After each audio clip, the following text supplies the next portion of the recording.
been? Do you want to run through a couple of those? Yeah, we've had some long-time sponsors in the professionals at MOOROOLBARK and Bendigo Bank. Bryce is at MOOROOLBARK with Trevor Keogh, ex-Carlton player. He's been on board again this year. The IGA at Montrose, they've been helping us out there, our supplier, and they're also our major sponsor. Maroondah Club's a new one. They have traditionally been sponsoring another First Division club, East Ringwood, but they want to attract more patrons from out this side of town into the Ringwood area.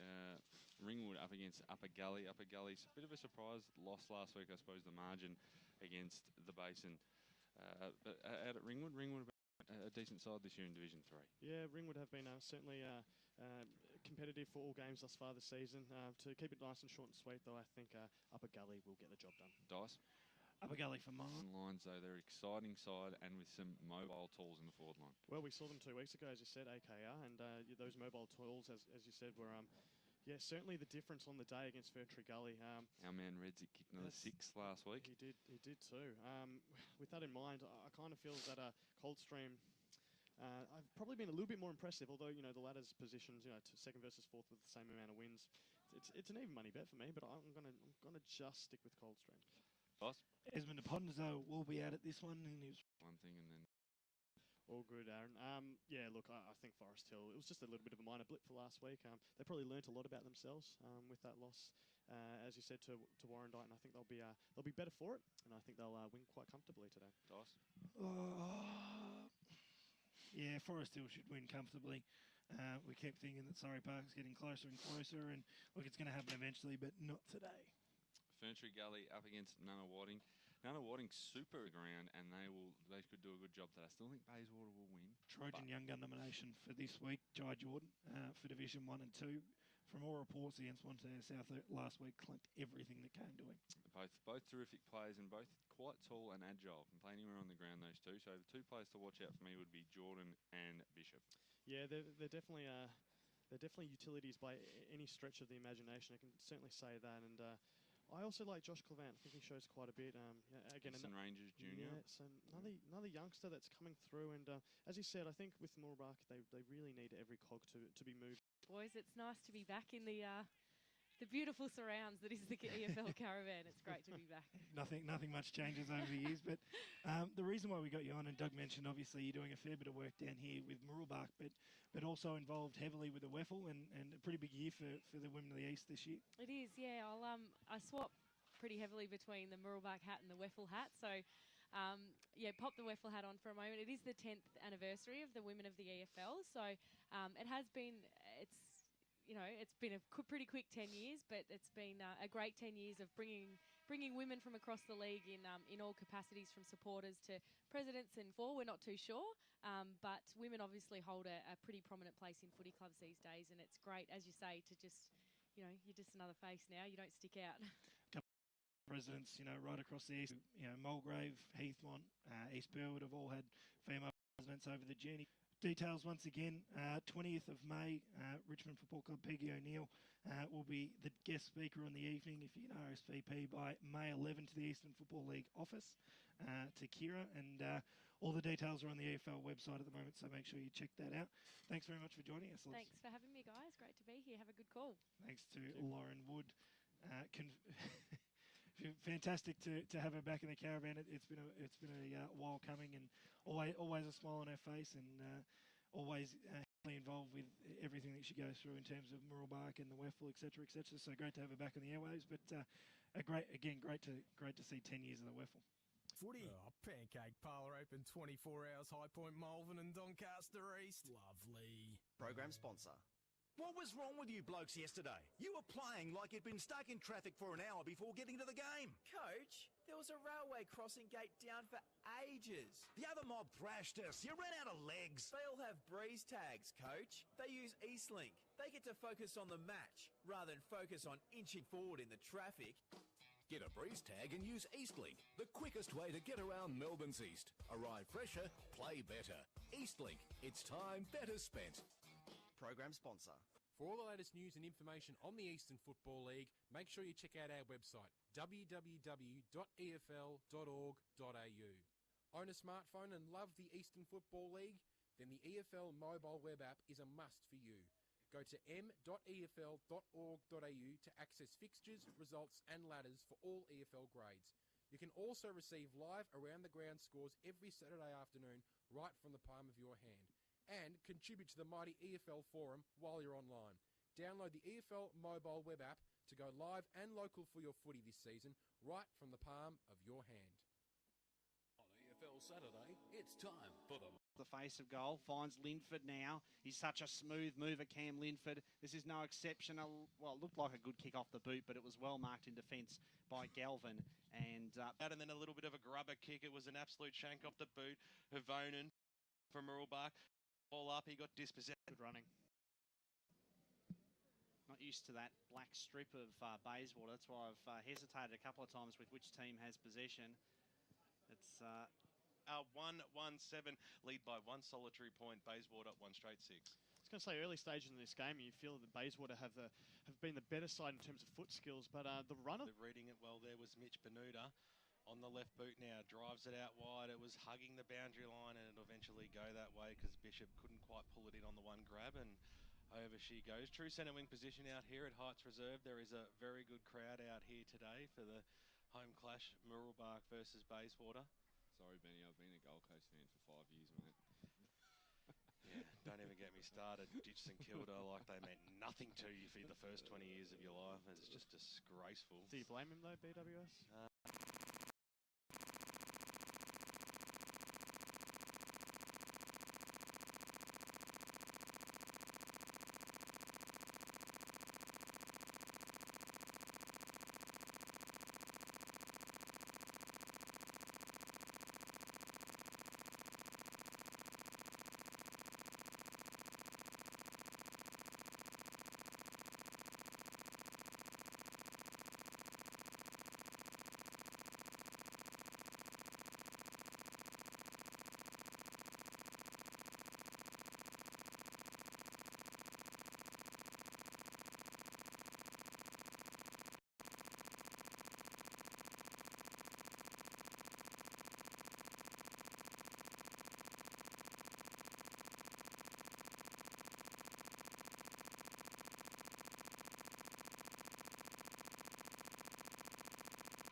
First term. Boots it forward to Cutting, who's all to do in this first quarter. Smith. Nice. Finding plenty of the footy. Smith's kick, a bit of a floater. Tumbled it forward. A lot of forward lines. So great work there by the Bayswater side. Croydon lead by 13 points over the Waverley Blues in the first term around the grounds, thanks to the local burger company. We're 50 metres out from the Bayswater goal line. They currently lead this game by 17 points, but in MOOROOLBARK to get themselves away here. Brumbury handball backwards. That was okay. The kick was off the boot, I think. And basically just 4-1 behind. That's their third on the board, the home side this afternoon. 27 minutes gone. First term 139, plays 4-1-25 around the ground, thanks to the local burger company, Dyson Baker. No around the grounds, but you mentioned Ben Searle before. I got an email during the week from his old man, Darren Searle, former media team member. Yeah. Fossil himself. But there's a great game, sorry, Andy, in Division 3 today. Ringwood taking on Upper Ferntree Gully. 45 plays 38 at the moment. The Redbacks have the lead and probably little bit of an upset could possibly be on the hands here as Bermuda won. At Bellerive Oval, it's the game between North Melbourne and Richmond. At quarter time, it was North Melbourne 3-2-20, leading Richmond 2-1-13. It's currently the 17-minute mark of the second quarter, and North Melbourne 4-7-31, leading Richmond 3-4-22. Goal kickers for North, Brown, Harvey, and ourselves a big advantage this weekend. I'm not going to tank, Coach. No, who said anything about tanking? It's what you'll save in the tank.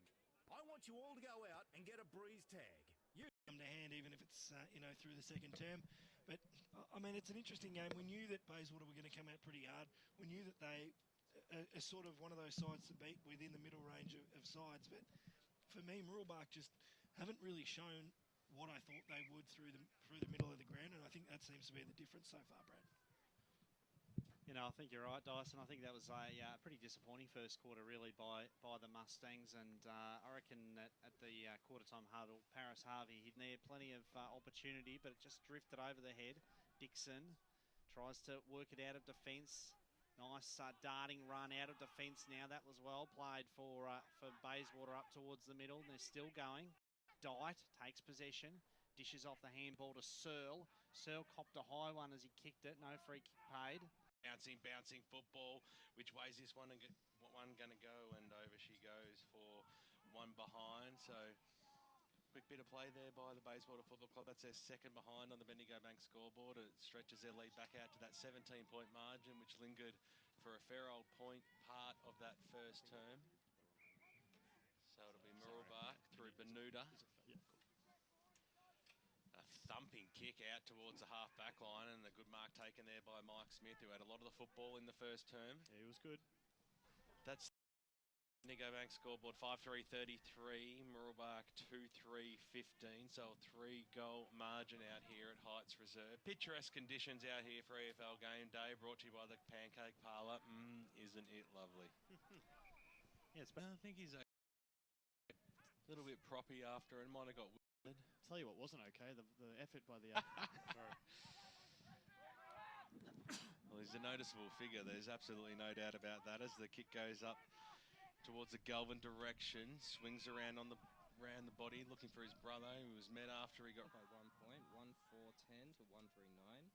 East Ringwood is stomping Lilydale 5-1-31, 1-4-10.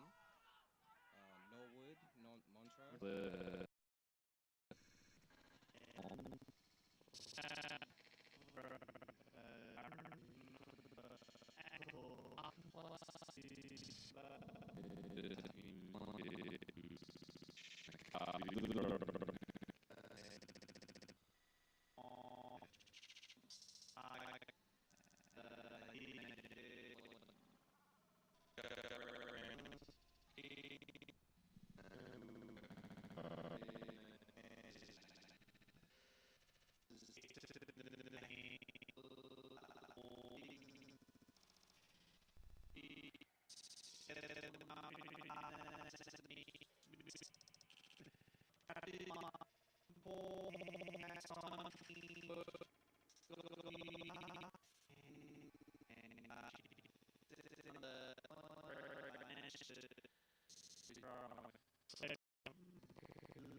salted caramel sauce and roast. Big lead.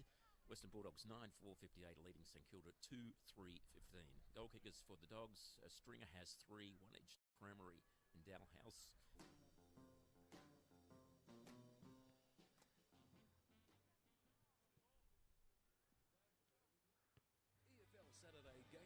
Plenty happening in the world of AFL. How about the Dogs? Just exerting extraordinary pressure on the Saints, and it's paying dividends because they lead at 8 goals at halftime at Etihad Stadium down in Tasmania. Not really a game of highlights, but early in the third term, North lead that encounter over Richmond by 4 points. Geez, you're looking pretty formidable in the forward half of the ground there, Dice. Yeah, it seems to be that it's just... Leading Scoresby by 63, 88 to 25. Heathmont is only ahead by 3 points against Park Orchards, 30 to 27. Templestowe by 25 points, 53 to 28 to South Belgrave. Upper Ferntree Gully, 38 points, 53 to 15 to Ringwood. And down in Division 4, Glen Waverley Hawks, 35 points to Kilsyth, 23. And Nuttawading is leading by 12 points, 55 to 43 to Ferntree Gully. Interesting. It's happening more and more frequently, but the Glen Waverley Hawks and Nuttawading both leading. Smell the grass, and then after you've out, head straight to Pancake Parlour and warm up with a delicious hot marshmallow chocolate. Oh, it's made with pure Belgian chocolate, seriously decadent. Oh, Pancake Parlour, open 24 hours, High Point, Malvern and Doncaster East. Lovely. Program sponsor. Okay, boys, it's time we got ourselves a big advantage this weekend. I'm not going to tank, Coach. No, who said anything about tanking? It's what you'll save in the... Welcome back to the... Sorry, there we go. Welcome back to Heights Reserve. The second half about to get underway between MOOROOLBARK and Bayswater, and it is MOOROOLBARK heading into the second half, trailing by 36 points. MOOROOLBARK 4-6-30. Bayswater 10 goals, 6-66 on the Bendigo Bank scoreboard. And they've got a lot of work to do here, the Mustangs. In that second quarter, they kicked 3 goals, 3. That MOOROOLBARK are doing in defence, and they're gifting shots on goal to the Bayswater side. He's a good kick too, so you'd back him in from here. Mitch Galvin makes no mistake. Not a lot of celebration, surprisingly, but it's a pretty important goal because it brings the margin out to 42 points. Mitch Galvin gets his second, and the Waters get off to a great start in this third quarter. Yeah, they're just doing it easily, the Bayswater side. As I said at half-time, just sort of in second gear, just doing what needs to be done to get the 4 points today, and at the moment they are looking every chance of that. So a healthy margin here to Bayswater. In burn for MOOROOLBARK, kicks it out towards the boundary line. It might go over here, picked up by McLeod. He kicked the ball alive. That was really good play. Here's Searle on the right boot. He might kick the goal at Searle. That is an absolute super goal, and that is certainly the concave player of the day contender. There's no doubt about that. $150 voucher in the hands at the moment to Benny Searle, and I tell you what, that will take a long way in beating. That is certainly the goal of the day, play of the day thus far, and it is the Pancake Parlour play of the day. I asked Dyson Baker earlier if it was conclave, and he nodded his head in approval. It's got me confused. Player of the day has the $150 voucher. Heavy traffic, got it to Slattery. Slattery should kick the goal himself. He tries to, and he does. Good footy then from Ben Slattery. Showed a bit of Division 1 class that, of course, he has coming from Croydon. And he's kicked a nice goal and a much-needed one there for the Mustangs. Glen Waverley Hawks lead Kilsyth by 12 points at half-time. And other games in Division 3, the Sylvan Football Club lead by 4 goals over the Whitehorse Pioneers. I know Ray Baird is out there today. East Ringwood 58 lead Lilydale 25 at half-time. And Doncaster, and now the Waters will have the numbers. Schuth got the little handball away. Here's Van Ruin. He might be able to put this one through. Kicks it to the top of the goal square. Bouncing football away, and away it goes. Alistair Jackson was the player there from MOOROOLBARK who tried to keep it in, but over the boundary line she goes for a boundary throw-in. You just saw Bishop there trying to take the game on, and credit to him, but I think he just tried to bite off a bit more than he could chew, and yeah, he's just got to know his limitations because that could have spelled real danger for the MOOROOLBARK side. Atkinson will go up against Schuth. Give that to Atkinson over the back of the pack there. MOOROOLBARK through Havonen. He couldn't quite drag in the mark. They certainly need those two to really hit their straps. Boundary throw in, forward pocket here for MOOROOLBARK. A lot of players around this footy. It's a hard-won footy, this one. No one can really get clean disposal. Leach now coughs it up. Actually managed to get it out to a teammate somehow. They worked it out well then, the Waters. Teamed together nicely. And Van Ruin takes it back here at Heights Reserve. It is the MOOROOLBARK Football Club trying to get themselves out of a little bit of a danger zone, but they might link up here. Bayswater in Searle dropped what he probably should have taken. He was brought to ground in a fierce tackle there by Smith, but umpire Aaron Bailey said it was all fair. So as we look at other scores, the Glen Waverley Hawks are leading by 12 points over Kilsyth at half-time, which is good news for them. Ball still alive. Here's Leach, just tries to centre the ball now for Bayswater. The Duck used his body well. Cunning over the top there was Brumbury. Did a little bit of a silhouette in the top of the goal square and created a little bit of space now for MOOROOLBARK. Here they go through the middle of the... So 42 points the margin still. Barnard competing in the ruck. A lot of players around this footy. Yes, Ben? Noble Park are doing it quite comfortably against North Ringwood with an 8-goal lead thus far. Donvale trailing Warrandyte by 3 goals, Brad. Quick kick came out of the pack right to the line. He might have got a toe poke holding without it. He'll get a free kick in any case. So he'll go back and kick his third. And again, see, they just can't get 2 goals in a row, the Mustangs. Bayswater always have the reply.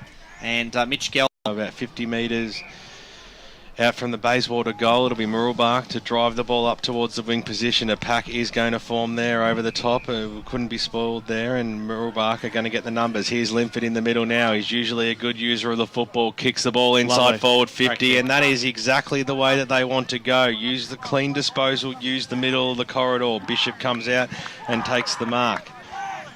Wants to give it off, doesn't he? So he's kicked 1 goal already. Goes out wide to Wall. Waste no time either, back to Bishop, and that is the perfect old 1-2. So he'll have a shot on goal. He's already kicked 1 goal this afternoon, Jaden Bishop, and he'll go back and have a shot from about 30 metres out. Indiscriminate was well marked then by Smith, who shared it with Linford. Linford's kick just brings it out to this half-back position where Brumby takes the mark. Brumby's handball was dangerous. He's coughed it up. McInerney has a bounce. He walks in. He'll punish them. The Duck kicks the goal, and that is so costly for Bayswater. Once that mistake happened with Brumby, they all just stopped, and it was all made a bit too easy then. McInerney gets his 3rd goal of the day, and once again, the quick reply is easily afforded to the Waters. That was incredibly stiff, as. Oh, Brad, yeah. A little bit of a roll on. They are 8 goals 6.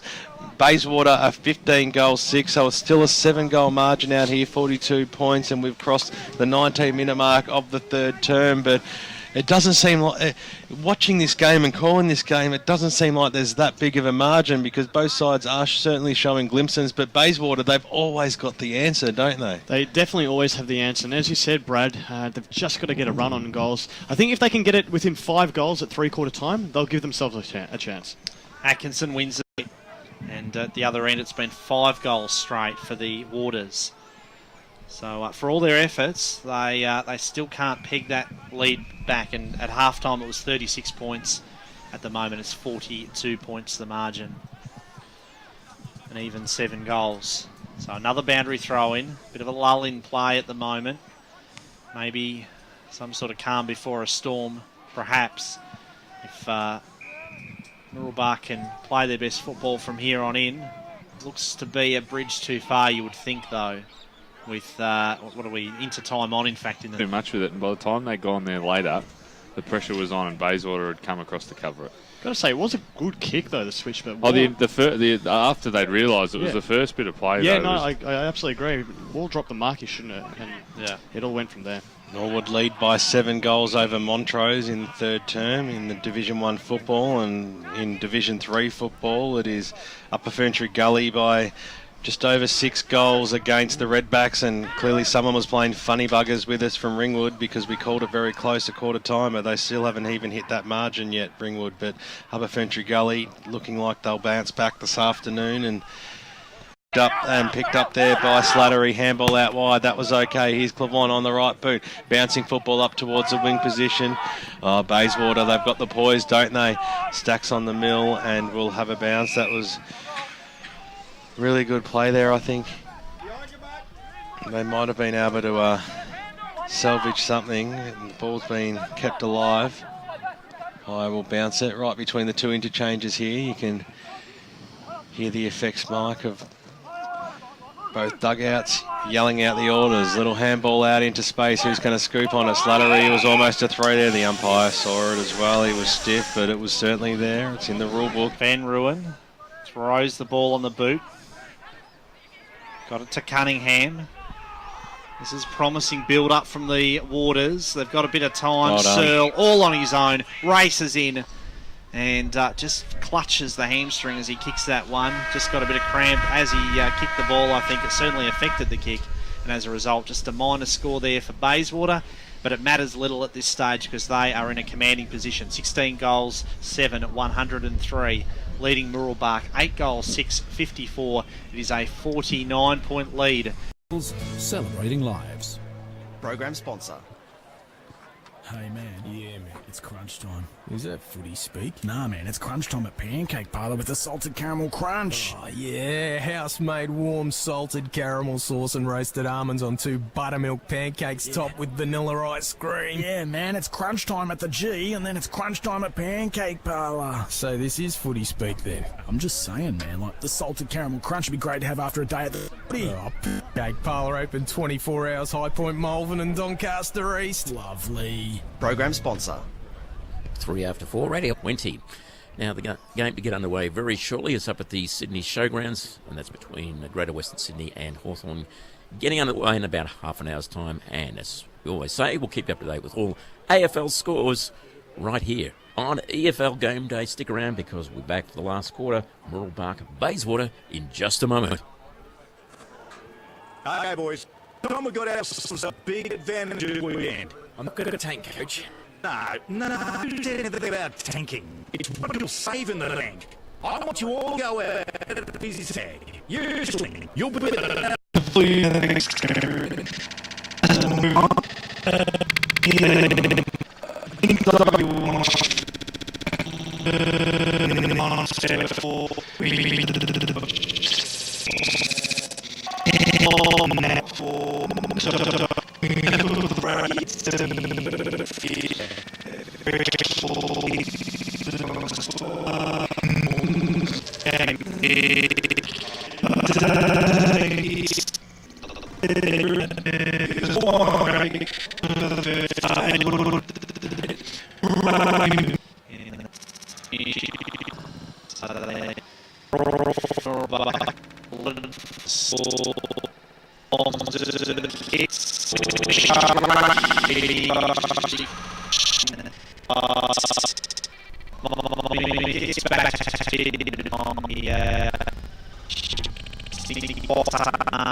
By Callanan.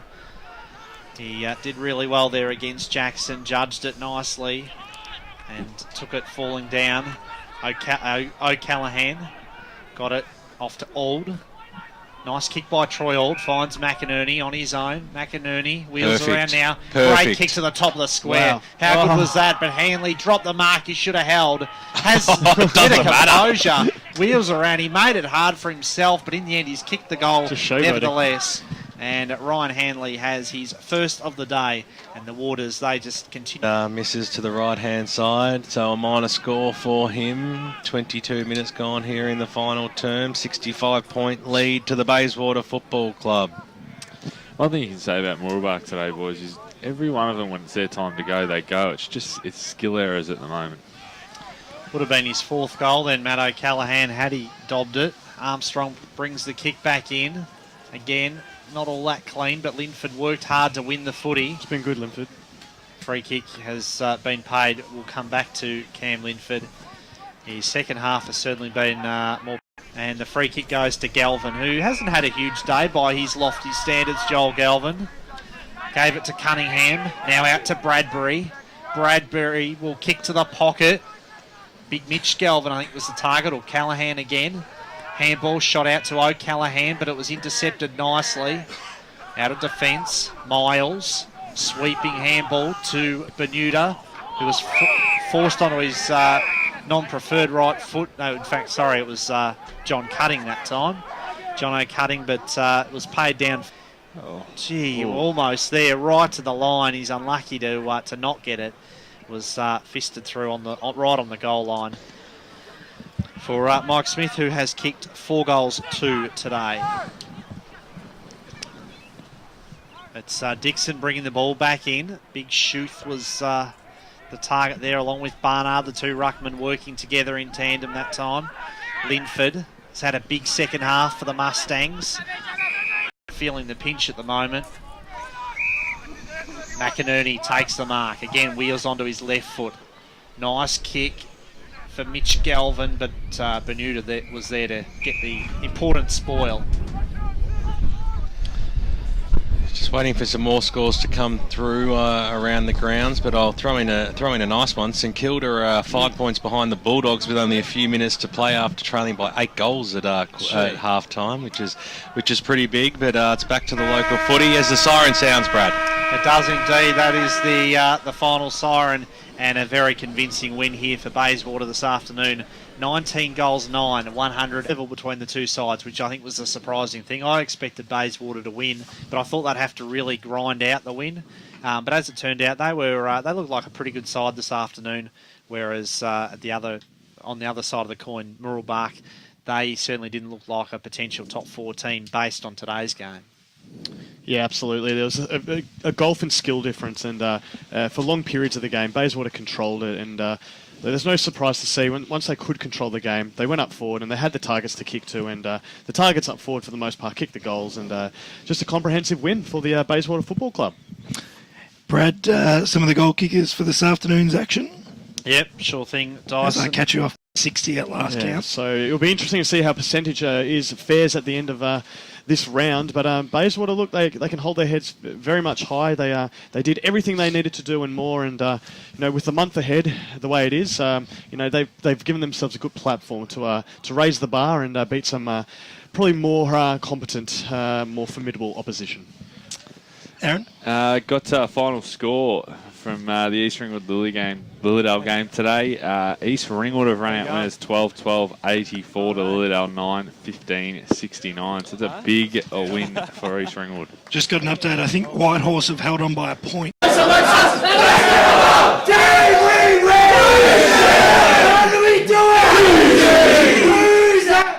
We'll leave it there.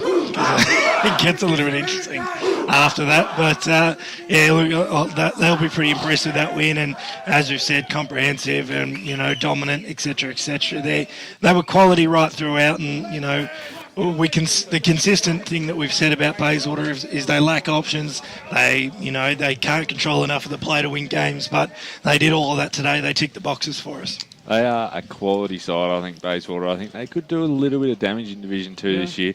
With that forward line, Callahan, he just doesn't stop running. I was super impressed with him today. I'd seen him in the best before we came today, but I had no idea about how. Because his Saints have won out by 6 points winners today. They've come from a mile down against the Bulldogs and won. Jack Billings with the winner. Kicked about 8 goals to 1 after half-time or something.